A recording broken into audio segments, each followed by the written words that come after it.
What's up, everyone? Welcome to Program Your Remote. Today we're going to take a look at how to replace the battery in the Chevy key fob. So this key fob is going to take replacement battery CR2032, and I'll put a link in the description box of this video of where you can purchase these batteries. We're also going to be using a flathead screwdriver.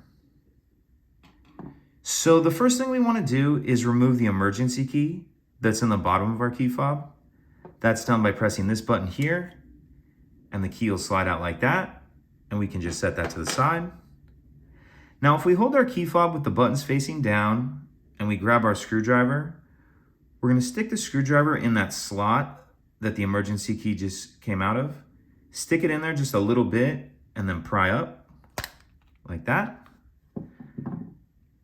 And once you get it started, you can just pull it the rest of the way off with your hands. Now we see our battery right here in the back of the key fob. Go ahead and use your screwdriver to get under the edge of the old battery. Grab our new one, and we want to make sure that we're installing that with the plus side down, like that.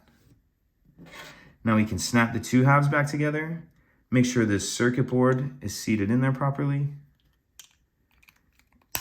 And then snap the two halves back together.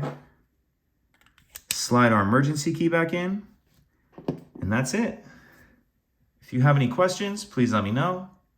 If you could take a second to like and subscribe, it helps us out, and I'd appreciate it. Thank you.